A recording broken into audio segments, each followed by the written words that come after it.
Salve, salve família, sejam bem-vindos a mais um vídeo aqui do canal. Vocês estão vendo aqui que agora eu tô sentado, né? O mesmo cenário, mas eu tô sentado, não tô mais de pé, né? Porque como o canal é pequeno, a gente tá testando aqui alguns enquadramentos diferentes até a gente achar um que fique da hora, bom mesmo, sabe? Bom, mas sem mais enrolações, vamos pro tema do vídeo de hoje, que a gente vai falar sobre os primeiros jogos da Libertadores 2021. Vamos lá. Bom, então vamos começar falando aí do jogo do campeão da Libertadores, né, o atual campeão, o Palmeiras, que jogou contra o Universitário. Bom, quem aí é palmeirense sabe que ficou com o coração na mão porque saiu ganhando de 2-0, tomou o empate em falhas absurdas da zaga, mas conseguiu sair com a vitória fora de casa, uma vitória muito importante. Bom, o jogo foi mais ou menos assim. No primeiro tempo, com o Danilo, o Palmeiras conseguiu abrir o placar por causa da sua pressão, volume de jogo, bastante criação de jogadas. O segundo tempo também foi mais ou menos parecido com o primeiro, com bastante intensidade, criação de jogadas, mas também só mais um gol. Com 2-0 o time palmeirense pareceu dar uma relaxada em campo e tomou um empate com a expulsão de Alan e Pereu, tomou o primeiro e logo depois, 3 minutos depois, tomou o segundo gol. Aí o Palmeiras ficou louco, o jogo começou a pegar fogo e queria muito a vitória, né, o time brasileiro. Então, só no finalzinho da partida conseguiu o terceiro gol e saiu com os 3 pontos fora de casa. Já o segundo jogo do grupo foi entre Defensa e Justiça e Independente Del Valle. Foi um jogo meio morno, mais ou menos, bem calmão, né? Com os 2 gols saindo no primeiro tempo, tanto o do time visitante como da casa. E foi isso. O jogo acabou em empate, 1 ponto para cada um. Um jogo sem grandes coisas. Indo agora para o grupo B, a gente começa com a partida do Colorado, o Internacional lá de Porto Alegre, contra o time que está sempre pronto, não é mesmo? O Always Ready. É sério, eu tenho que parar com essas piadas, tá virando vício. Bom, mas enfim.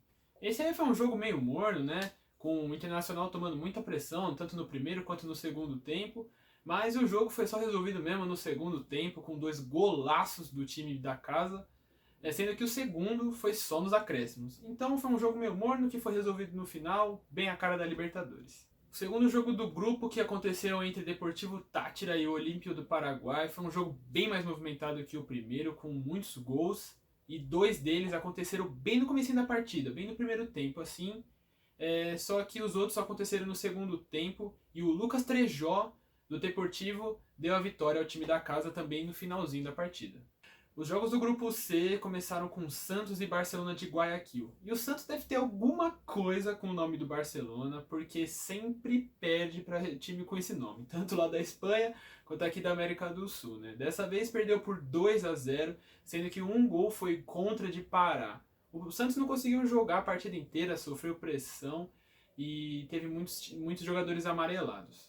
O segundo jogo foi entre Boca Juniors, um dos maiores vencedores da competição e uma das camisas mais pesadas também da competição, contra o The Strongest, né? Mas que se mostrou muito fraco na realidade, porque tomou um gol logo aos 7 minutos do primeiro tempo, que também foi o único, né? O Boca não conseguiu construir muito e o The Strongest também não. Então foi o único gol da partida e foi isso. No grupo D nós tivemos Fluminense contra River Plate. O Fusão não participava de uma Libertadores fazia muito tempo, né? Mas saiu perdendo com um gol de pênalti do River Plate bem no início do primeiro tempo. Então teve que sair mais pro ataque, né? Fazendo um jogo até que meio faltoso, que no final do jogo custou 4 amarelos para o time da casa. Mas conseguiu um empate com Fred, o artilheiro do time, aos 20 minutos do segundo tempo. O segundo jogo foi entre Júnior de Barranquilha e Independente Santa Fé. Foi um jogo muito faltoso, muito pegado, com direito até a expulsão. O time da casa saiu na frente, mas 4 minutos depois tomou o gol de empate com Kelvin Osório de pênalti. Vamos falar agora do grupo E, que o primeiro jogo foi entre São Paulo e Sporting Clube. O São Paulo, que é marcado aí por iludir um pouco seus torcedores, né? Como quase foi campeão do Brasileiro ano passado, e agora com o novo técnico Crespo, o time vem jogando muito bem e venceu de 3-0 nessa partida. O primeiro gol foi de Luan, logo aos primeiros 17 minutos do primeiro tempo. E o São Paulo continuou fazendo uma partida muito sólida, aumentando só no segundo tempo a vantagem, com Benítez e depois com Éder, bem no finalzinho da partida. O segundo jogo do grupo foi entre Rentistas e Racing Club, que o time da casa logo no primeiro tempo abriu o placar Mas fez um jogo muito faltoso de ambas as partes, um jogo bem a cara da Libertadores mesmo.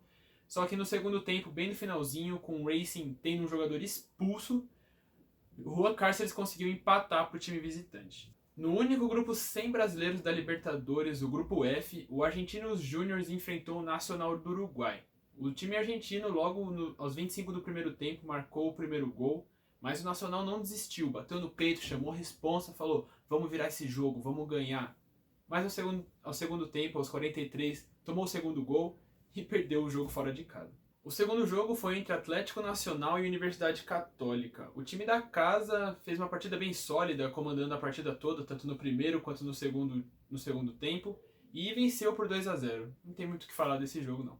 Agora vamos falar do grupo G, o grupo do atual campeão brasileiro Flamengo, que pegou o Vélez Sarsfield. E também o torcedor, que nem o palmeirense, ficou o coração na mão muitas vezes, porque o time tomou muitos sustos e saiu perdendo o jogo com o gol de Lucas Jansson. Mas logo depois o William Arão empatou no finalzinho do primeiro tempo.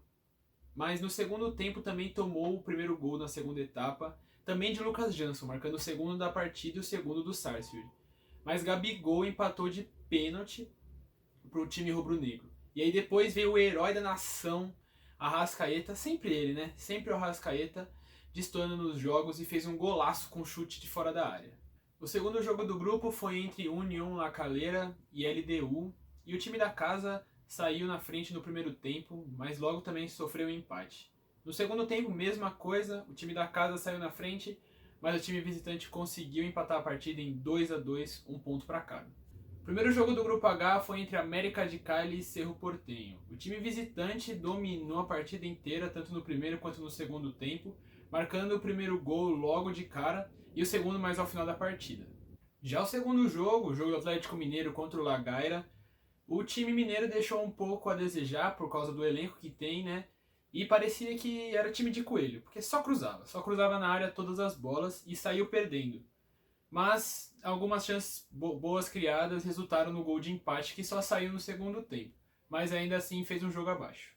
E é isso. Esse aí foi os primeiros jogos da primeira rodada da Libertadores. Deixa o seu like aí se você gostou, se inscreve aqui no canal e deixa o seu comentário. Quem você acha que vai ser o grande campeão dessa Libertadores aí? O que esperar dos próximos jogos da fase de mata-mata aí? Valeu!